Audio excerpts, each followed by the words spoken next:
दोस्तों, कभी आपके साथ ऐसा ज़रूर हुआ होगा कि आपका कोई प्रिय दोस्त आपसे थोड़ी दूर जाकर किसी और से बात कर रहा हो और आपकी तरफ बार बार देख रहा हो, तो आपको लगा होगा पता नहीं कहीं वो मेरे बारे में तो बात नहीं कर रहा। ये एक नेचुरल सी बात है। एक बार ऐसा हो तो ठीक है, लेकिन अगर आपके साथ बार बार ऐसा होने लगे, आपको ऐसा लगने लगे कि आपका दोस्त, आपको जानने वाले और या कोई भी आदमी, राह चलता कोई आदमी, आपको ये लगता हो कि वो आप ही की तरफ देख रहा है, आप ही के बारे में बात कर रहा है, आपके खिलाफ साजिश कर रहा है, तो इसको मनोविज्ञान की भाषा में पैरानॉइड पर्सनालिटी डिसऑर्डर कहते हैं, PPD, पैरानॉइड पर्सनालिटी डिसऑर्डर। आज हिंदुस्तान की राजनीति में और हिंदुस्तान के समाज में कम, राजनीति में ज़्यादा हो रहा है यही चीज़। आज इस देश में किसान आता है और अपनी मांग रखता है, उसको तुरंत साजिश बताया जाता है, राष्ट्रीय साजिश, अंतर्राष्ट्रीय साजिश। युवा रोजगार मांगता है, उसको भी साजिश बताया जाता है। कहा जाता है कि पता नहीं ये ट्वीट कहाँ से हो रहे हैं, विदेश में बैठे लोग कर रहे हैं। छात्र अपनी मांग रखते हैं, साजिश। लोग महंगाई की बात करते हैं, सत्ता को लगती है ये हमारे खिलाफ साजिश है। विपक्ष कोई भी मुद्दा उठाए, उसे लगता है ये हमारे खिलाफ साजिश है। तो इसको मनोविज्ञान की भाषा में पैरानॉइड पर्सनालिटी डिसऑर्डर कहते हैं, यानी सत्ता भी इस वक्त इसी डिसऑर्डर से ग्रसित है। और मजे की बात यह है कि जहां सत्ता पैरानॉइड पर्सनालिटी डिसऑर्डर से ग्रसित है, जहां उसको लगता है कि हर शख्स उसके खिलाफ है, साजिश कर रहा है, वही समाज का एक बड़ा तबका ऐसा है जो स्टॉकहोम सिंड्रोम से ग्रसित है।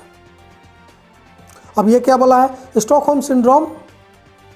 जहां ये एक सच्ची घटना है, ये शायद स्वीडन में घटी थी, जहाँ पे किसी बैंक में या किसी जगह पर अपहरणकर्ताओं ने बहुत सारे लोगों को बंधक बना लिया था और कई दिनों तक बना के रखा था। फिर बाद में पाया गया, जब रिहाई हुई तो ये पाया गया, साइंटिस्ट ने ये पाया कि जो लोग बंधक बनाए गए थे उनका अपने अपहरणकर्ताओं के प्रति एक सॉफ्ट कॉर्नर डेवलप हो गया था। इसी को स्टॉकहोम सिंड्रोम कहते हैं। हिंदुस्तान में समाज का आज यही हाल है। सत्ता पैरानॉइड पर्सनालिटी डिसऑर्डर से ग्रसित नजर आ रही है और समाज स्टॉकहोम सिंड्रोम से। रोजगार नहीं है, कोई फर्क नहीं पड़ता। इकोनॉमी ध्वस्त होती जा रही है।